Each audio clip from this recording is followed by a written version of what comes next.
In the last episode, we were talking about why people with ADHD find it harder to go to sleep and my favorite tips and tricks for sleep. If you haven't heard that episode yet, I would recommend going back, listening to that, and then coming back to this episode, because this is going to be built on top of what I said in the last episode. Before we start, little ADHD tip for you. Do you also find it physically painful when someone speaks too slowly? When your brain is moving so much faster and you have to wait for someone to utter every single word when you already know how they're going to finish the sentence? Did you know that you can increase the playback speed of your podcast episodes? On Spotify, for example, or on YouTube, you are able to speed it up without losing voice quality. So there you go. Let's begin. On that note, I have a little bit of a plan, which I'm not sure yet if I'm going to follow through on it or not, but I hope I will. I want to do a self-experiment and I want to share it with you, take you with me on the journey. I want to make quite a strict plan for myself for like a month.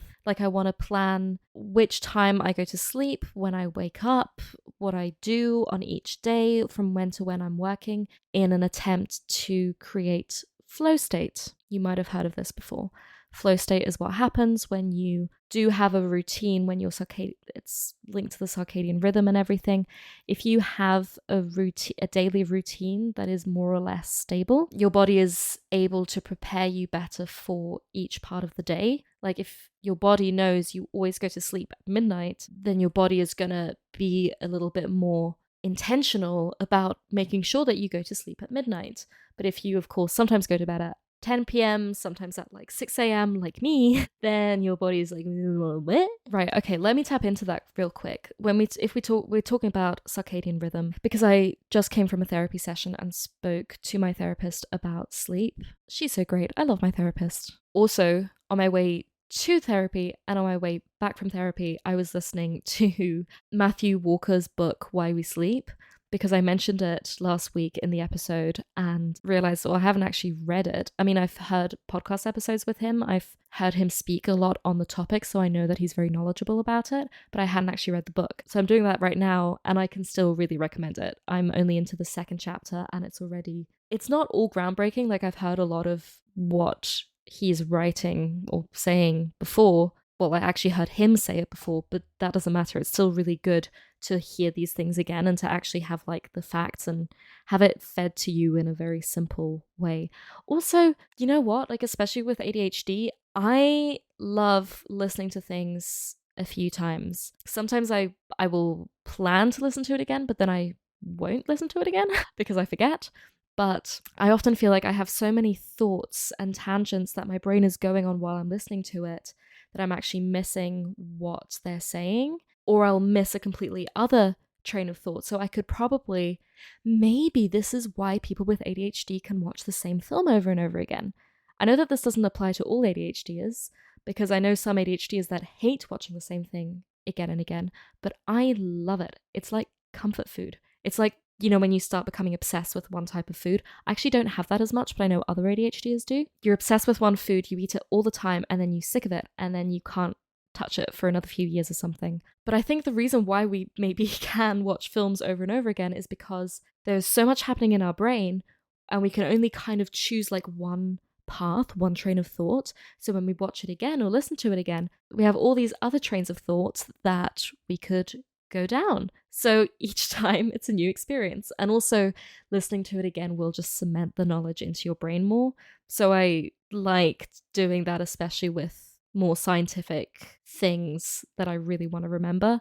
Or what I'll do is I'll maybe listen to something while I'm going to sleep, or I'll listen to it while I'm in the sauna or in the gym or whatever, and then realize, hang on, okay, I fell asleep at this point, or I missed that, and then I'll just go back a chapter or something to just recap, and that will also refresh my memory. I'll be like, I totally forgot about that. That's actually such a cool fact. It's like learning it again. You have the joy twice. But yeah, just came from therapy, came from listening to the audiobook in the car, and she again said how important it is to get the sleep schedule on track, because I already knew that, obviously, but this is the point that I feel like I didn't make clear enough in the last attempt that I made of this video. It's when you go to bed is not as important as regularity. This is not what my therapist said. This is what I've heard like what Matthew Walker says and what a lot of other sleep experts say. It does also matter when you go to bed, but with all the knowledge that I have, it seems that regularity is first priority, and then getting to bed early enough is second priority, but still high on the priority list. Very important, very urgent. Important and urgent, because you're going to get better quality sleep if you have the regular schedule, because the brain waves need to like adapt to get into the new pattern. It's like if you don't have a regular sleep schedule, it's like you're constantly in jet lag. Your body is constantly unsure of, I don't know if you ever have that, but I have that so often. Maybe it's also because I travel around so much and I move to so many different countries all the time, that I will, especially in a sleepy stage, be so confused. I will be confused about which country I'm in, what year we're in, how old I am, what time of day it is. Like, is it 5 p.m. or is it 1 a.m. or is it summer, winter, spring? Which planet am I even on? Like, seriously, I'm like, what is reality? It's scary. It really is scary. And I feel like this has increased since when I was in Glasgow experiencing re-traumatization. Obviously, that didn't help because it basically made me lose my sense of reality. I didn't know what was real anymore. I didn't know who to believe anymore and what was fact, what was my assumptions. My whole worldview was basically shattered, and I can still kind of feel the effects of that. But I do think that I had similar experiences before. They just got a little bit more intense. But even then, it's also, I'll have those experiences when I'm in a mode of changing. For example, when I finished high school, I was like, okay, I can literally do anything in the world. Like, I am no longer obliged to go to school every day. What the hell do I do with my life now? I kind of knew, but also it was just like this whole big new chapter opened itself up to me. And I was really confused about what needed to be done, where my priorities are. Because again, we struggle with prioritization, and obviously that applies to everything in our lives. It's not just like at work, you can't set priorities, but you don't know if you should go to the bathroom first or get that glass of water that you've been meaning to get. I'm sure there are better examples, and I think that it feels very similar in terms of my brain is struggling to find and prioritize points of reference, like what is important right now. People often laugh at me if someone asks me what year it is. It'll take me a while to think about it, and then I also won't be 100% convinced that this is true, because my brain has fooled me before, especially when sleep deprived. That does not help at all. But yeah, I find that so funny because I'm so surrounded by neurodivergent people. I often forget what neurotypical people are like. And then when I struggle with these things of like, what year is it? They're like, how, Sophia, what? How do you not know what year it is? There's a meme of this Uber driver and the car is just way over in the blue and not on the ground. And then they get a text from the Uber driver saying, I'm lost. And then there's a picture of where Ron and Harry are driving in the flying car and are like, that's how I feel quite often. As in, I feel like the Uber app where I'm just like recalibrating, kind of like, wait, it's like I'm a robot and I just briefly forgot my programming. Getting back to the point of how sleep can make this stronger. And that explains why this happens to me more when I'm in transition periods, because I have a new schedule. Maybe I have a new job, or I have a new lifestyle. Like maybe I'm not working anymore and now I'm at uni. So I have to get used to different dynamics or different ways of how things work. And my brain just needs a moment time to get used to it. And then also often my sleep schedule is going to be a little bit, and that's what I mean with flow state. Oh my god, how the hell am I gonna edit this together into a cohesive video? How do people listen to me? Is this how I always talk? I mean, okay, I have ADHD friends, so they would have interrupted me an hour ago because I've been talking for an hour and 6 minutes, but I'm like, I often feel like they're like, what? Like, what? But an ADHD is like, oh yeah, absolutely. Flabberdu. Sure. Can you tell that I'm sleep deprived? So, to reiterate, getting to bed early is important. It's very important. See, I already have the next tangent I want to go down. You do get a better night's sleep earlier at night. Humans are not programmed to healthily go to sleep after, let's say, 3 a.m. And I'm being generous here. Even if that was a regular sleep schedule, like going to sleep at 3 a.m. and waking up at 11 a.m., even if you did that every single day. That's still better than having a completely scattered sleep rhythm, but even that is not as healthy as if you would go to sleep around midnight. That doesn't mean that you have to become an early morning person. No one is making you an early morning person or anything. But, and this is what my therapist called me out on today. She was like, you can't, like, yes, people with ADHD have a moved circadian rhythm, but if you just always say, oh, it's okay because I have ADHD, I can just stay awake all night and sleep during the day, that is still unhealthy. We still need to get to sleep at a reasonable time. But the difference is just, are we going to bed at 10 p.m. or are we going to bed at midnight? And getting to bed at midnight is actually an achievement for me. That's actually early for me. But that is still what I need to try to train myself to do.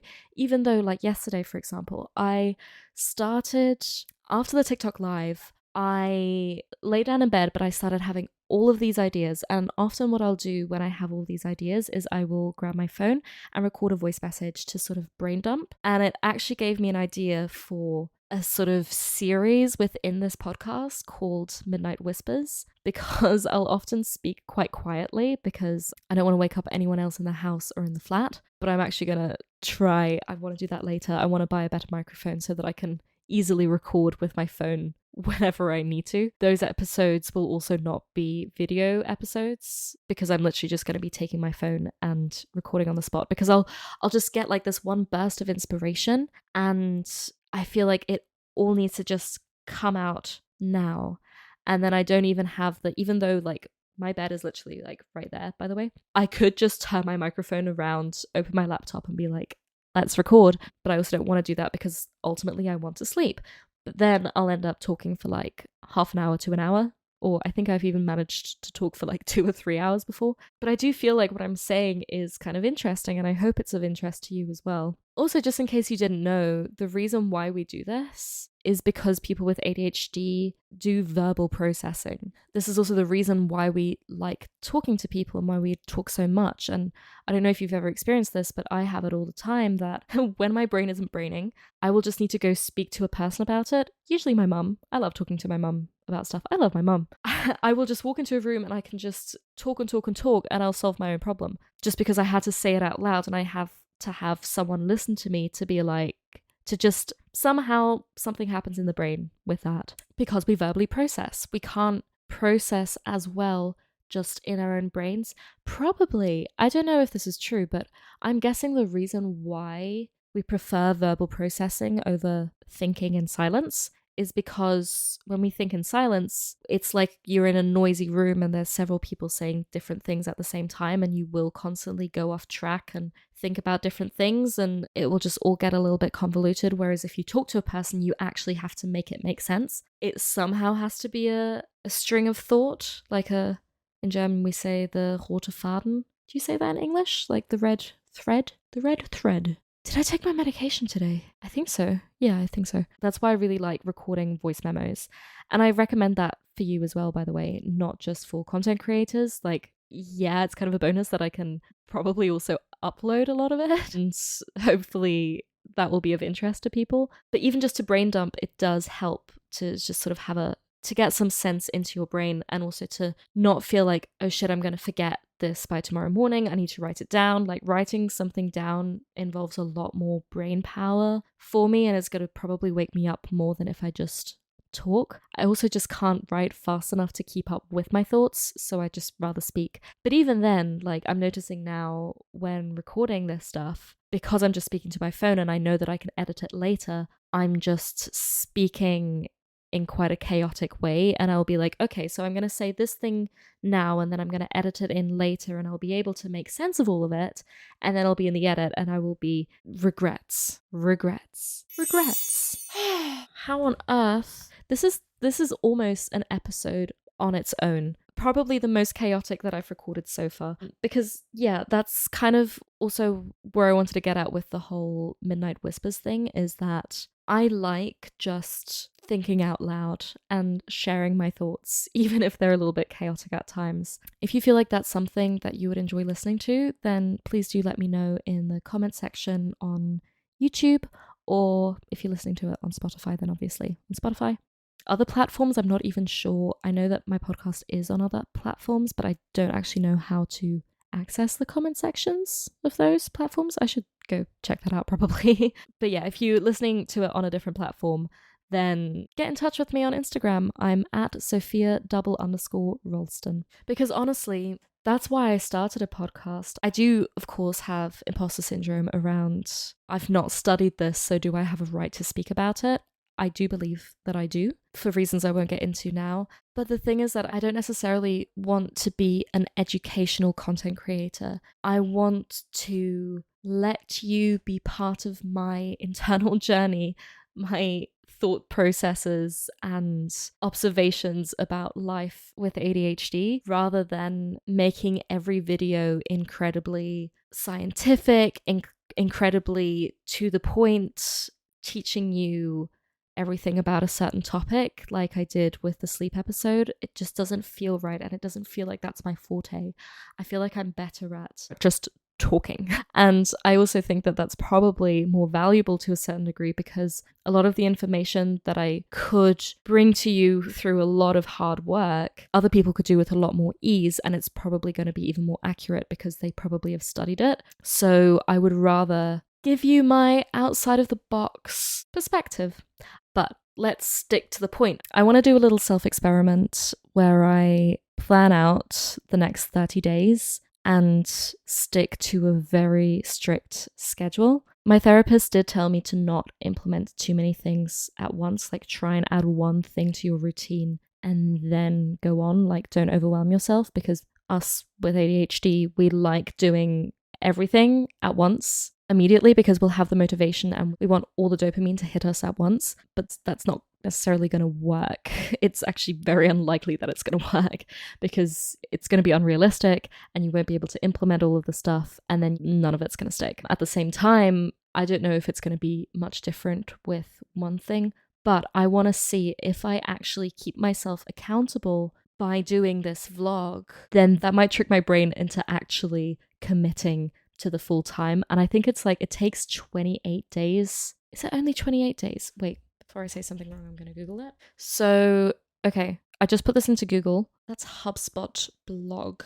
I don't know how reliable that is. It says here something about a study from the European Journal of Social Psychology found an average of 66 days was required to form a habit, with a range between 18 and 254 days. Right, so I can't math. Math isn't mathing. I feel like if Gen Z keeps talking like this, people are actually going to think that this is correct grammar. Who knows, maybe it is going to become correct grammar. So it can basically take you anywhere from 3 weeks to more than half a year to form a habit. But apparently the average is 66 days. And I think I read similar numbers on other sites as well. I think, you know, each study is going to say something slightly different. But I think I once heard 28 days. You know, like for example, if you want to stop smoking, then you need to just commit to not smoking for 28 days. And then it's just going to be so much easier. And it's easier to tell yourself, I'm going to make it at least this far, and then anything that happens beyond that doesn't matter, is easier to say than I'm never going to smoke again, because then that's just unrealistic and you don't have a goal, you don't have a milestone goalpost. Goalpost, is that a word? Anyway, so I am going to make a plan for the next 30 days, not starting from today, but like as soon as I actually get around to making the plan. And I'm going to keep track of it, document it, and I want to see if I'm able to get into a more regular circadian rhythm, as in if that is going to improve my sleep and help me get into flow state. Because not only do I feel disconnected from reality in terms of geographics, like I don't always know what country I'm in, I also get confused about what stage of life I'm in terms of like, am I working right now? Am I not working? Who are my friends? Am I in a relationship?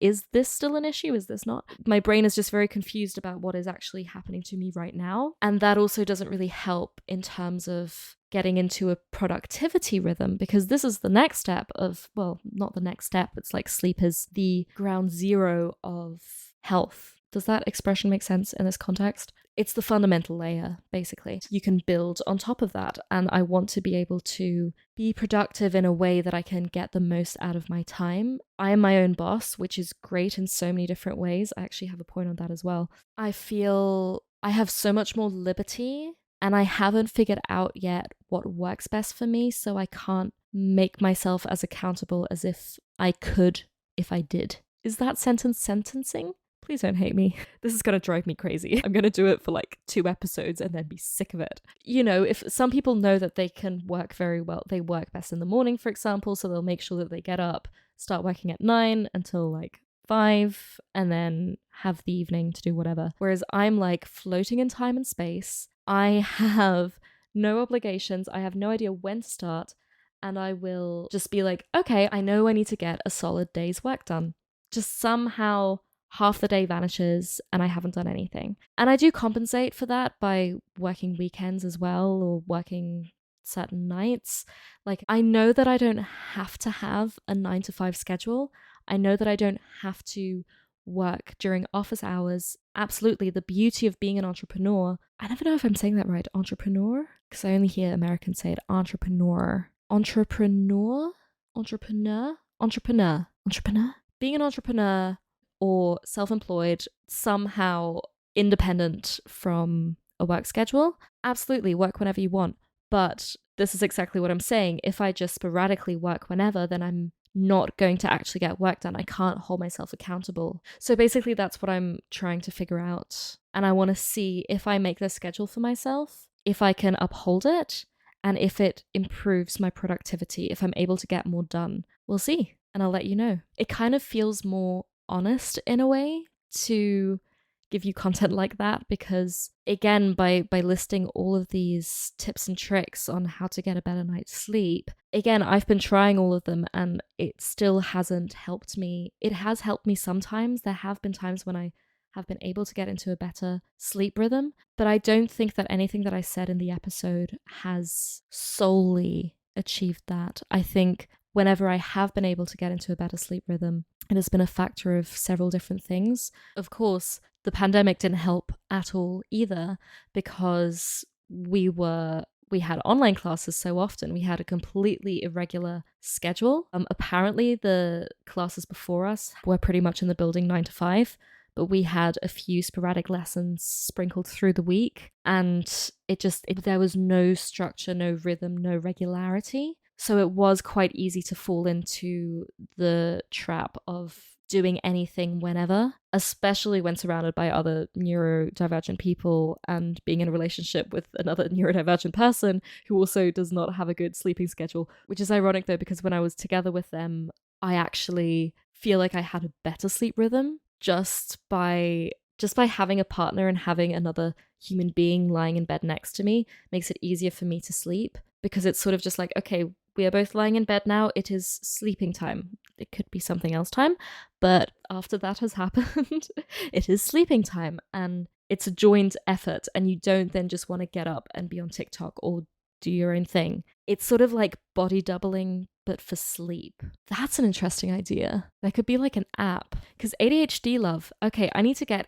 in touch with Rich and Roxy, 2 of my favorite ADHD content creators called ADHD Love, recently released an app called Dubby, which is a body doubling app for ADHDers to be able to do like boring household chores. If you don't know what body doubling is, I highly recommend looking it up. Look it up! Because it can help a lot. So I should get in touch with them and tell them that they could add sleeping to the list.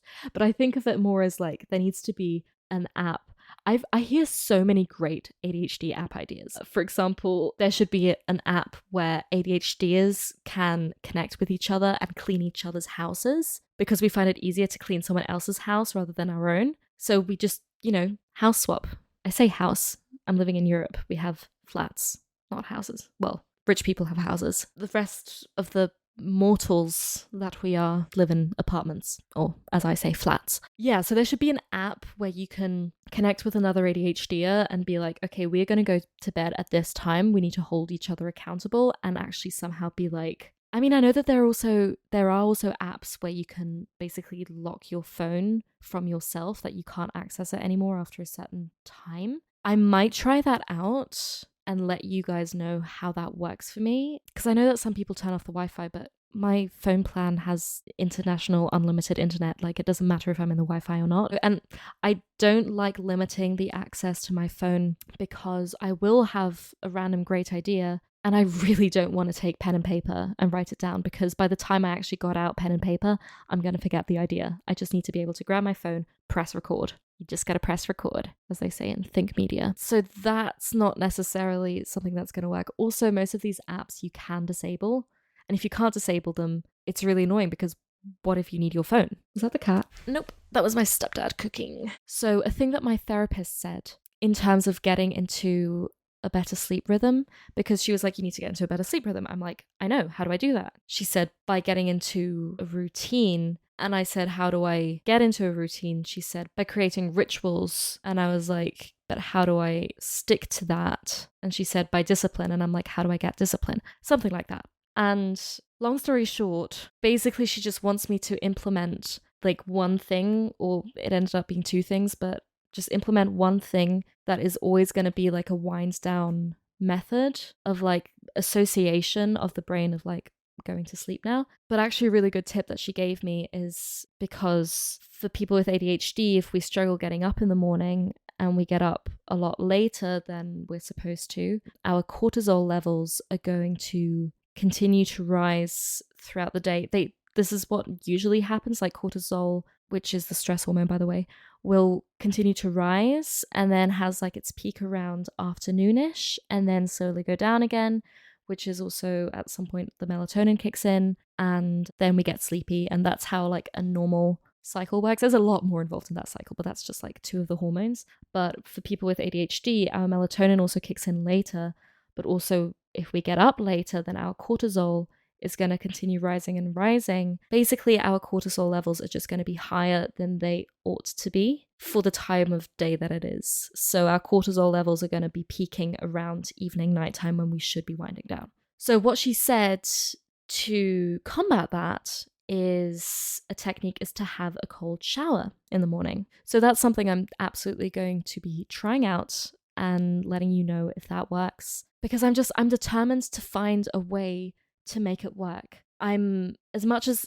again, all of these tips and tricks do help, but I am determined to find something that's even more effective than those things. And one of those things might be effective for you, because they have been for me at certain points. But of course, that only lasted so long. I want to build on top of that. And I want to analyze it more. I want to do more self-experiments. I want to... What do I want? What do I want? Provide you with the best possible knowledge that I can give you. I did want to add in 2 fun facts about the circadian rhythm. This is actually what I just learned in the audiobook from Matthew Walker, Why We Sleep. 2 very interesting points that he made were, there was a self-experiment. These 2 guys wanted to find out how dependent our internal clock is on the sun. So they basically locked themselves in a cave for, I can't remember how long, and were tracking how often and when they would sleep.